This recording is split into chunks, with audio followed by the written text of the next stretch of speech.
महिला काँग्रेसला आता 3 महिन्यापासून अध्यक्ष झालेली आहे आणि मला एकही गोष्टीची नोटिंग नसते.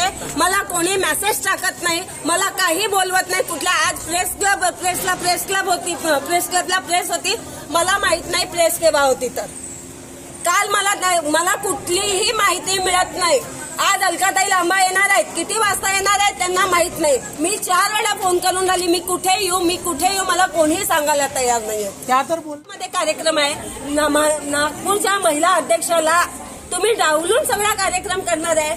स्टेज कमिटीमध्ये नागपूर शहरची एकही महिला नाही, स्टेज कमिटीमध्ये नागपूर शहरची एकही महिला नाही. त्यांना मला सांगण्यात येते तुम्ही आपल्या महिला आमदार निवासाला पाठवा. तुम्ही अरे नागपूर शहरचा कार्यक्रम असल्यावर नागपूर शहरांची महिला कुठे का दिसून नाही राहिली आहे. ती प्रदेश अध्यक्ष हे जिल्हाध्यक्षाला फोन करत नसतात, ग्रुपवरच मेसेज जात असतात. त्यांचंही मिसकम्युनिकेशन झालं असेल. त्यांना असं वाटलं माझ्या पदाधिकाऱ्यांनी त्यांना कळवलं नाही. मी त्यांना सांगेल की बाबा दुसऱ्या ग्रुपवर मेसेज आहे. काही पदाधिकारी नागपूर मधला त्या इतक्या मोठ्या ह्याच्यात काही घेतला नाही. मी 3 महिन्यापासून प्रयत्न करते ते या आंदोलनासाठी. बरोबर आहे, यश आलं तर का डावललं असं अजिबात होत नाही. आता यांना सुद्धा वेळेवर नाही. पण तुम्ही आता पत्रकार परिषदेमध्ये आम्ही तुम्हाला प्रश्न केला तर तुम्ही म्हणाले की आम्ही त्यांना कळवलेलं आहे. यात किती सत्य आहे?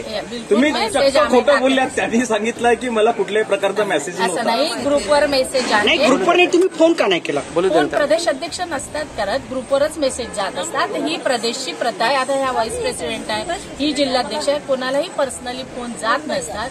ग्रुप काय होतं, ग्रुपमध्ये जेव्हा आमचे मेसेज येतात तर खाली जेव्हा महिला काही मेसेज टाकतात तर ती ग्रुपवरचे मेसेज वर जातात. तर कधी कधी यांच्या लक्षात येत नाही की हा मेसेज आलेला आहे, त्यांच्या वाचण्यात नाही आलं. त्यांना असं वाटलं असेल, त्यांची चुकी नाही, त्यांना असं वाटलं असेल बाबा मी इथे शहराची अध्यक्ष आहे, ती आमच्यासाठी सन्माननीयच आहे, की तिला असं वाटलं असेल कदाचित बाबा मला बोलवलं नाही. असं नाही, आम्हालाही रस्ता चुकला, मलाही वेळ झाला, कारण मी तिकडे प्रोग्राममध्ये होताना वेळ यायला. असं काहीही नाही, कोणताही गट नाही, तट नाही महिला काँग्रेसमध्ये. त्याच्यामुळे